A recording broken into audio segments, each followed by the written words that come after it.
Então, vamos continuar com a nossa aula. Vamos falar sobre o DSM-5 e o CID-11.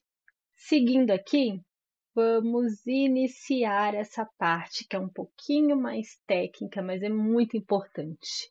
Gente, atualmente o transtorno do espectro autista, o diagnóstico ele é clínico e ele é feito através da descrição de sinais, sintomas que a gente encontra no DSM-5 e no CID-11. Eles são nossas referências para a gente conseguir fazer esse diagnóstico. Então, a gente vai, basicamente, nessa aula, nós vamos justamente falar sobre esses dois grandes instrumentos.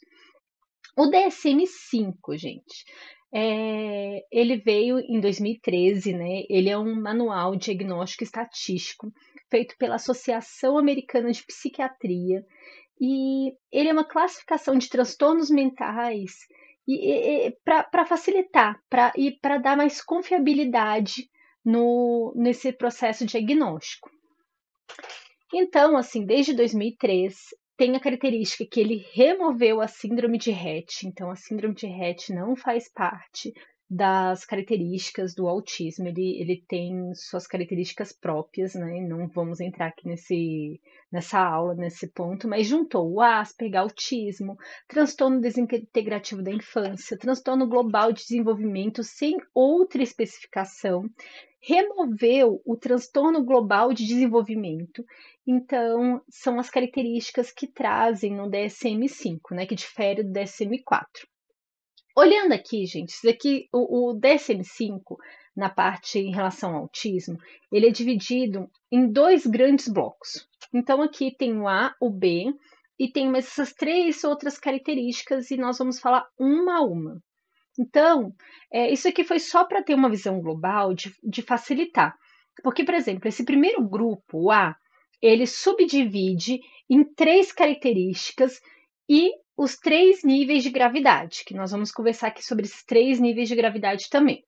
A mesma coisa, o segundo bloco, ele pega e tem quatro características e ainda essas características elas fecham nesse bloco B, nesse critério B, em três níveis de gravidade e as outras três características. Então vamos lá para o primeiro bloco, né? Então vamos lá. Ele primeiro pega os déficits persistentes na comunicação e na interação social e verbal e não verbal em múltiplos contextos e traz o nível 1, que é exigido apoio, nível 2, exigindo apoio substancial e nível 3, exigindo apoio muito substancial.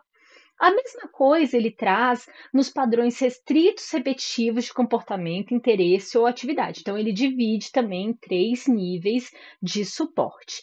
Isso daí é nível de suporte. O quanto essa pessoa precisa de estrutura para ter para diminuir o transtorno que vive. Então, assim, nível 3, ele precisa de um nível de suporte muito substancial. O nível 2 exige um apoio substancial e o nível 1 exige apoio. Então, são essas modificações. Ele traz mais três elementos que é a precocidade nos sinais e sintomas, as causas do transtorno, então, assim, o foco no transtorno, o prejuízo que causa o transtorno do espectro autista, se está causando prejuízo, e não ser melhor explicado pela deficiência intelectual ou atraso global de desenvolvimento. Então, a gente vai falar cada um desses pontos que o DSM-5 traz. O primeiro, déficits persistentes na comunicação e na interação social, verbal e não verbal, em múltiplos contextos. Então, quando eu falo em déficits, a gente vai dividindo em três grandes blocos, né? Déficit na reciprocidade socioemocional, déficit no comportamento comunicativo não verbal usado em interações sociais e déficit para desenvolver e manter e compreender relacionamentos. Então, vamos lá para o primeiro bloco, né? Desse critério. Déficit na reciprocidade socioemocional. Vamos lá para as outras aulas que a gente falou sobre algumas características autísticas, né? Normalmente, isso daí em todos os níveis de suporte, quase todos os autistas falham na performance visual, alguns mais e outros menos. Então, se você performa mal visualmente, você não vai conseguir ver você não vai conseguir ver o contexto que está acontecendo. Então, às vezes, a pessoa está meio triste, tem algumas características que está mostrando, assim, não está muito bem. E, e com isso, a pessoa não consegue ter essa reciprocidade socioemocional. Outro ponto também é a questão da imitação. Se a pessoa tem uma falha na imitação, tem aquela questão nos neurônios espelho, né? A gente sente a dor do outro e tudo. Alguns falham muito nessa questão da imitação e não conseguem fazer esse espelhamento. Alguns, porque isso varia. Tem uns que, por exemplo, eu sou do tipo que se eu consigo fazer essa imitação bem feita, eu sinto a dor em mim. E o histórico de contingência. Então, assim, se isso daí não foi reforçado, não foi trabalhado, isso daí vai ficando, conforme a criança vai ficando mais velha, vai ficando um adulto, vai começando a ter mais disparidade pelo desenvolvimento. E aí, eu vou falar a primeira vez aqui da questão do mascaramento. Se a pessoa desenvolve essa questão do mascaramento, o déficit da reciprocidade socioemocional fica muito difícil. Por quê? Vamos lá falar. Eu sou mulher e eu desenvolvi muito bem essa questão do mascaramento. Então, eu antes de sair de casa, eu já imagino, eu vou ter contato com fulano, fulano, fulano. E eu começo a gastar um tempo enorme da minha vida desenvolvendo possíveis conversas que eu teria com as pessoas. Então eu começo a desenvolver um bando de diálogo na minha cabeça que eu poderia ter de interação social para quando eu chegar com a pessoa, eu trabalhar isso daí causa um transtorno, porque eu passo muito tempo desenvolvendo esse mascaramento. Isso daí é muito, gente. Eu faço isso daí, isso é muito comum em mulher. Eu faço na hora que eu acordo, eu já faço esse checklist com quem eu vou lidar, o que vai acontecer. Então, isso traz muitas complicações. Quanto menos gente eu tenho que lidar, mais fácil fica isso, porque eu reduzo esse mascaramento. Déficit nos comportamentos comunicativos não verbais usados pela interação social. Esse daí é o segundo item ainda nesse primeiro critério, né? Então, déficits comportamentais. Pode ter uma questão sensorial. Então, assim, se tem uma questão sensorial, dos inputs sensoriais, então fica difícil justamente de conseguir fazer essa questão da comunicação não verbal, né, utilizada na interação social. A imitação também pega muito aí, a questão de não conseguir e a performance visual. E aí a gente entra também no mascaramento. Eu tenho muita mania, por exemplo, as mãos, várias questões envolvidas, e eu acabo sempre tendo um jeito de estar segurando e tudo. Então tem muita essa questão também, né, de comportamento. E aí a gente vai para o outro tópico dos comportamentos repetitivos, restritos. É todo um entrelaçamento que tem quando a gente vai olhar o DSM-5, né? É muito interessante todos esses tópicos, como eles se entrelaçam. E aí a gente vai para o último tópico ainda desse primeiro critério, que é déficits para desenvolver e manter e compreender relacionamentos. E aí entra a teoria da coerência central, que a Otafrit traz. Ela traz que é o seguinte: os autistas, de forma geral, que é a história da performance visual, falham ao analisar o ambiente como um todo. Ele foca num aspecto e não consegue fazer esse rastreio inteiro. Existem vários mecanismos que falham no nosso cérebro, assim, e isso varia de autista para autista e cada um tem a sua questão envolvida. Então, por exemplo, se a pessoa ela falha para conseguir visualizar um ambiente, às vezes ela chega no ambiente gritando, falando alto ou falando baixo demais. Ela não consegue ter muito essa questão de fazer a leitura do ambiente. Ou, por exemplo, está conversando com uma pessoa, a pessoa está meio assim, ai, que saco dessa conversa e tudo, não aguento mais, mas não consegue fazer esse rastreio. E aí, seguindo, a gente vai para ainda indo nesse tópico, eu trago várias imagens aqui. Eu trago do parquinho, por exemplo, e um recorte do parquinho. A gente olha assim, a gente imagina que é um parquinho, mas a gente não vê o todo. E aí fica restrito só ali. A gente não sabe muito bem, ali parece um pula-pula, o que é aquilo, então é só para trazer. E o outro é uma foto aqui do Aquiles brincando com o papai, o Elias, o papai Elias. Aí ficam os dois ali brincando e tudo. Ok, a gente está enxergando que está brincando, mas se a pessoa tem esse rastreamento visual falho e vendo essa cena de forma dinâmica, vai olhar um pedaço aqui, um pedaço ali, e o que vai indicar isso? Não indica nada, a gente não vai conseguir fazer essa leitura de forma adequada. E aí nós vamos para o segundo critério: padrões restritos, repetitivos de comportamento, interesses ou atividades. Então a gente vai aqui para o primeiro tópico, que é movimentos motores e o uso de objetos ou falas estereotipadas ou repetitivo. É muito interessante esse primeiro tópico, que muitas vezes eu já vejo muito autista, e praticamente 100% dos autistas têm alguma estereotipia motora. E é muito curioso que alguns falam, não, eu não tenho. E eu estava conversando com uma colega até, falando que ela não tinha, e ela fica com a correntezinha o tempo todo passando, a correntezinha para um lado e para o outro, para um lado e para o outro. E é curioso isso, porque várias pessoas que não são autistas também têm estereotipias, mas dentro do transtorno do espectro autista, praticamente todos têm estereotipia motora. E aí ele traz uma outra questão que é a fala, e que é a questão da ecolalia. Hoje a gente sabe sobre 4 tipos de ecolalia: a imediata, a tardia, a mitigada e a palilalia. Eu tenho a palilalia, que é um tipo mais raro, né? Ela não é tão típica, ainda tem muito que se saber sobre a palilalia, né? E aí vamos para o próximo tópico, que é a insistência nas mesmas coisas, adesão inflexível a rotinas ou padrões ritualizados de comportamento verbal ou não verbal.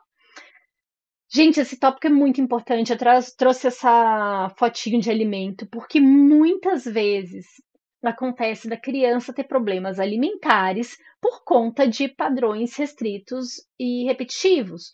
Então, por exemplo, eu conheço autistas adultos que têm que separar a comida inteira. Eu tenho uma colega que ela vai comer lasanha e ela tem que separar todas as camadas da lasanha, todos os pedaços, categorizar no prato para depois comer. Então isso é muito comum, assim, acontecer dentro do autismo, de ter certas ritualísticas, ter certas coisas que deixa cada vez mais inflexível essa alimentação. E aí a gente tem o próximo passo, que é os interesses fixos e altamente restritos, que são anormais em intensidade e foco, que aí a gente chama de hiperfoco, né? A gente tem os hiperfocos. Os hiperfocos, até um ponto, ele pode ser bom, até outro ele traz muito prejuízo, muito.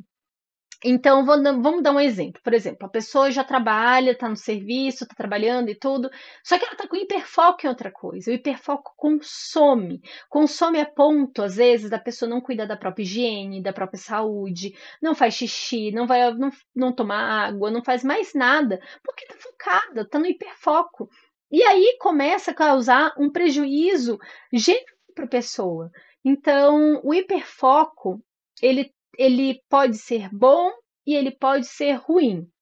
E quando a gente está falando de transtorno, a gente está falando da parte ruim do que ele está acontecendo, da parte que consome. Eu vira e mexe, eu tenho hiperfoco. Hoje, meu hiperfoco está muito voltado, relacionado ao autismo. E assim, tem momentos que isso me causa transtornos na minha vida, do ponto que eu acordo, durmo, como, eu não consigo parar de pensar, e é um pensamento extremamente cíclico, gente. Eu não consigo ter domínio de mim em relação a isso. Então, é muito complicado. E cada autista vai saber. Eu só estou dando um exemplo de eu podendo falar como autista sobre isso, né? E aí nós vamos para o quarto tópico desse critério, que é o hiper ou hiporreatividade a estímulos sensoriais ou interesses incomuns a aspectos sensoriais do ambiente. Então, por exemplo, eu conheci um rapazinho que ele sentia dor física com uma sinalização do elevador. A frequência do barulhinho do elevador, ele sentia dor física. E isso está relacionado a várias questões do cérebro, da estrutura. Então, às vezes, uma informação vai para o caminho que não deveria ir, e com isso a pessoa sente dor. Tem pessoas que, por exemplo, escutam música e vê cores, e toda essa alteração, ela faz parte de um dos critérios do autismo.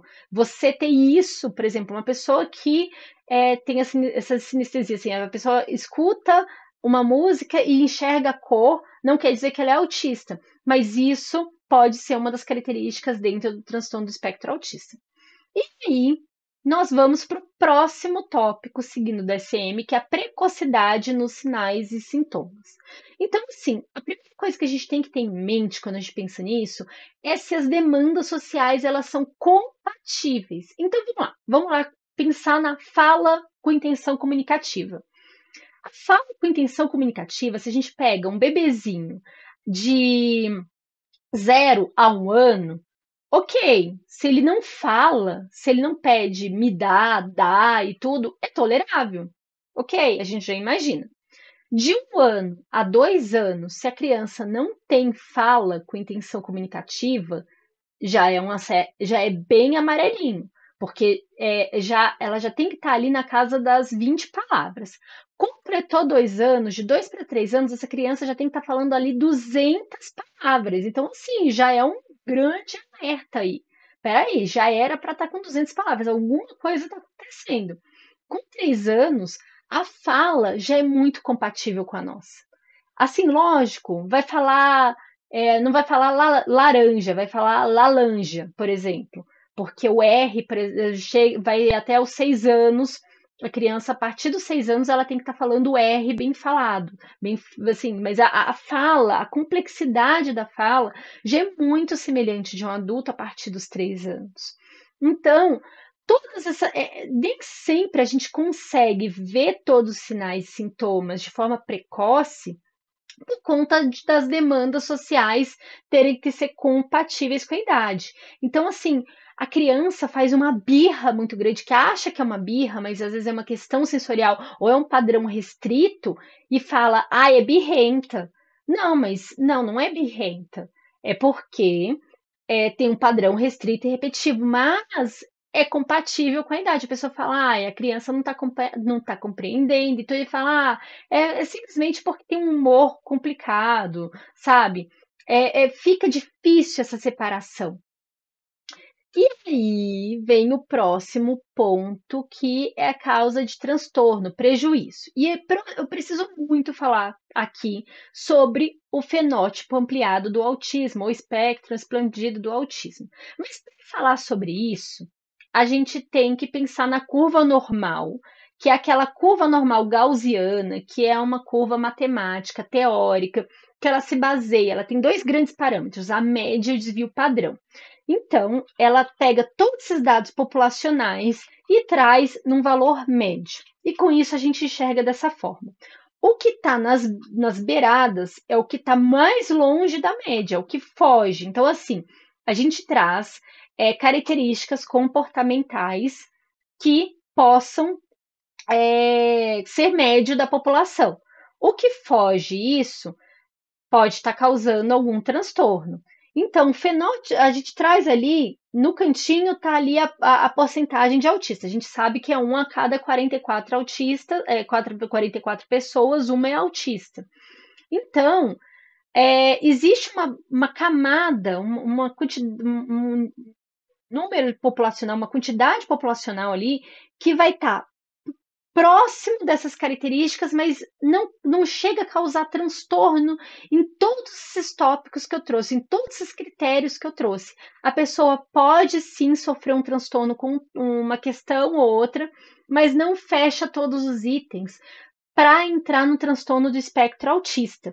Então, a pessoa tem várias características autísticas, mas não fecha o transtorno. E aí que eu falo, foco no transtorno, que está causando prejuízo. A gente só consegue ter essa noção quando a gente enxerga. Então, assim, muitas vezes a criança ela tem várias características autísticas que está causando transtorno e outras que não estão causando. E aí o que a gente faz com isso? Tem que fazer intervenção, de qualquer forma. Se está causando prejuízo, tem que fazer uma intervenção para reduzir esse transtorno, reduzir essa dor. Esse que é o foco, não é a normalização, não é falar assim, ai, vamos todo mundo deixar de ser autista, não é isso. Características autísticas, como eu falei, o hiperfoco. Tem hora que o hiperfoco é jóia, é bacana, você se destaca pelo hiperfoco, mas tem hora que esse hiperfoco causa prejuízo para o indivíduo. E na hora que está causando prejuízo, é necessário uma intervenção para ajudar a reduzir essa dor. Então, essa questão é na dor. Então, indo agora para o último tópico, é o seguinte: a gente falou de todos os tópicos, e aí para o último do DSM ele fala: não é melhor explicado por deficiência intelectual ou atraso global do desenvolvimento. Gente, a gente sabe que muitos autistas, uma parcela considerável dos autistas, tem deficiência intelectual. As pesquisas variam ali no número de 70, de 40 a 70%, mas assim, o que a gente sabe é que é um número considerável. E só que tem uma coisa, DI é muito difícil de diagnosticar, principalmente em crianças pequenas. Os instrumentos para avaliar deficiência intelectual em crianças pequenas, eles não são tão sensíveis, porque exige um nível de repertório. E a deficiência intelectual ela ainda traz outra questão, que é justamente que a gente compara com os outros da mesma idade. Então tem que ter independência. Uma criança de 4 anos, gente, uma criança de 3, 2, 3, 4 anos, ela é dependente para tudo. Ela depende muito do adulto. Então fica muito difícil de a gente conseguir fechar o diagnóstico de DI. Aí vem a outra questão. Atraso de fala, apraxia. É difícil da gente fechar também, porque assim, para fechar a apraxia tem que ter fala. Atraso de fala, a gente tem que sair investigando por que está tendo esse atraso de fala.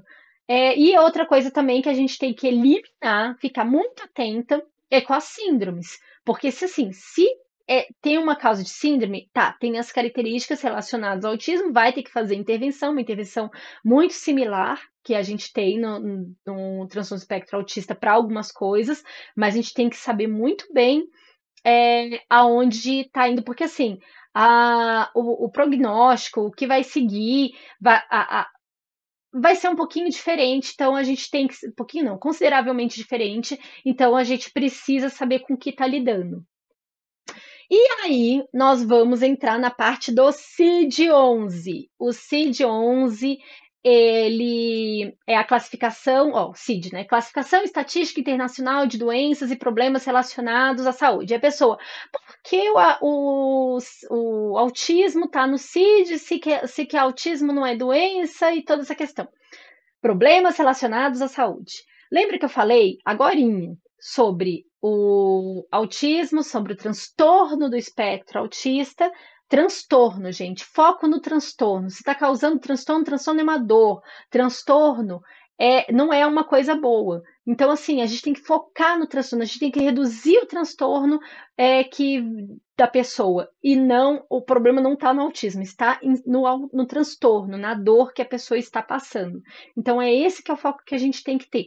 Se a pessoa está vivendo um transtorno, se isso está causando transtorno na vida dela, faz total sentido ser classificado dentro do CID, né, gente? Então, assim, esse é o nosso foco e é o que a gente quer trabalhar para diminuir a dor. Então, como eu falei novamente, não é normalização, não é nada desse negócio, tirar do espectro, não é nada disso, não. É questão de reduzir a dor do indivíduo para que ele tenha uma vida mais tranquila. Então, assim, por exemplo, a pessoa tem dificuldade toda aquela etapa de tomar banho. E, pô, tomar banho sozinho é muito importante, principalmente depois que vai ficando adolescente e tudo. Então, assim, você trabalhar, você fazer uma intervenção para dar uma independência de ir e só ir lá tomar banho e se secar e trocar de roupa, isso daí é um ganho enorme. Então, assim, é muito importante a gente focar em reduzir o transtorno.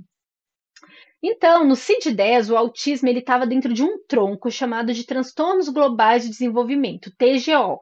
No CID-11, esse tronco ele virou Transtorno do Espectro Autista e está bem conforme o DSM-5. Aqui nesse slide eu mostro essa comparação, né? A gente tem um tronco no DSM-10 e perdão, no CID-10 e no CID-11, onde a gente tem os códigos e tem uma comparação aqui com o CID-11. No CID-10, o tronco é o F84, no CID-11 é o 6A02. E aí, gente, uma coisa que é muito importante, que fica muita dúvida das pessoas, porque o CID-11, ele fica muito em volta da questão de com deficiência intelectual, sem deficiência intelectual, e ele vai para um outro ponto, que é comprometimento ausente da fala funcional. Então, ele foca com deficiência intelectual ou sem deficiência intelectual, e linguagem funcional. Para isso, eu desenvolvi esse esquemático para ficar mais fácil de entender. Ok, você tem um transtorno do espectro autista. Se você tem um diagnóstico de deficiência intelectual, você vai para esse tópico em cima. Se você não tem, vai por baixo. Uma coisa que tem que ficar muito clara, gente. Como eu falei, é muito difícil de diagnosticar deficiência intelectual em crianças pequenas devido a repertório, compatibilidade, tem toda uma questão de então é muito, muito difícil. Nesse caso, o médico ele vai usar o tronco. Ele vai colocar transtorno do espectro autista, 6A02 e ponto, tá tudo ok. Não tem problema não fazer esse que você pode usar o tronco. Não teria problema você ter que. Não tem necessidade, né? Não tem essa necessidade de ir e falar assim, não tem que fazer com deficiência intelectual. Então vamos lá, com deficiência intelectual ele traz esses esmiuçados códigos, são os códigos ímpares. Então, é o 1, 3 e 5. O 1, ele subdivide em duas coisas. Ausente de linguagem funcional, então comprometimento, então ausente de linguagem funcional, ou com comprometimento leve da linguagem funcional. Então, ele tem esses dois pontos aqui, e é o 6A02.1. O 6A02.3 ele já traz a linguagem funcional prejudicada. E o 6A02.5 é a ausência da linguagem funcional. Então, com deficiência intelectual, a gente pega os que são os subtópicos ímpares. Sem deficiência intelectual, nós vamos pegar os pares. Foi retirado 6A02.4, a gente só tem o 0 e o 2, que é o 0, mesma coisa do outro, comprometimento ausente de linguagem funcional ou com comprometimento leve da linguagem funcional. O ponto 2, a gente vai ter a linguagem funcional prejudicada. Então, sacou? Sem deficiência intelectual são os pares, com deficiência intelectual são os ímpares. E a gente segue para essa finalização dessa aulinha, que na análise do comportamento, o que a gente vai normalmente fazer? Que é muito importante o analista do comportamento estar envolvido nesse processo diagnóstico, porque a gente precisa de uma massa de dados, muitas vezes, para conseguir analisar se essa criança ela está dentro desse transtorno ou não. Por quê? O diagnóstico é clínico, como eu já falei várias vezes para vocês, o diagnóstico é clínico, a gente precisa, às vezes, analisar num tempo maior, a gente precisa ter uma massa de dados maior para conseguir identificar se essa criança tem esses déficits ou não.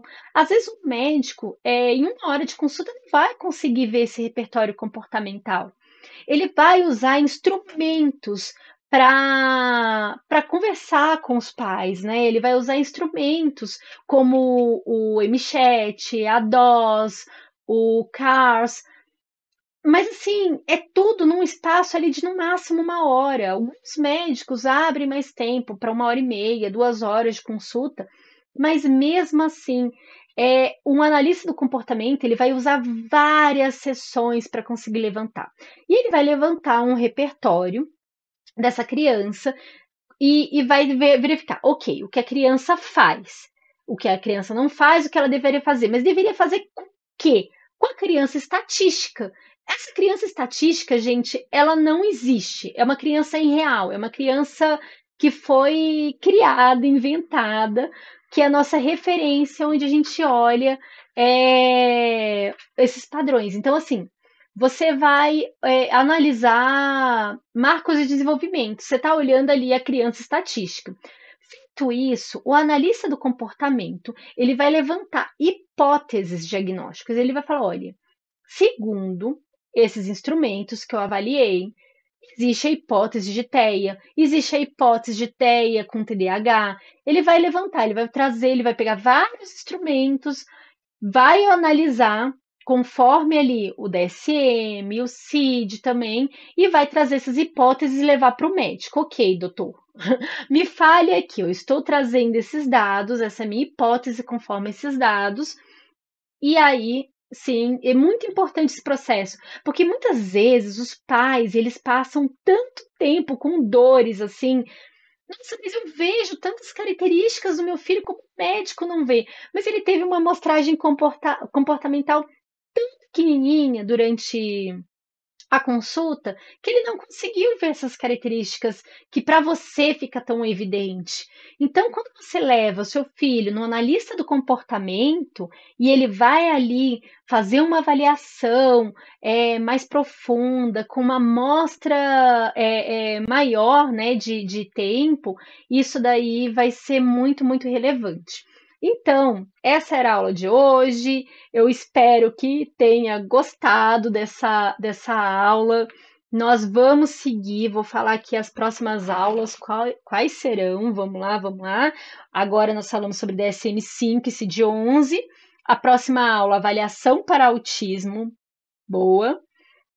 Práticas com evidência e etapa das terapias com evidência. Então, ó, se liga para as próximas aulas e a gente se vê. Até mais. Espero que tenha gostado.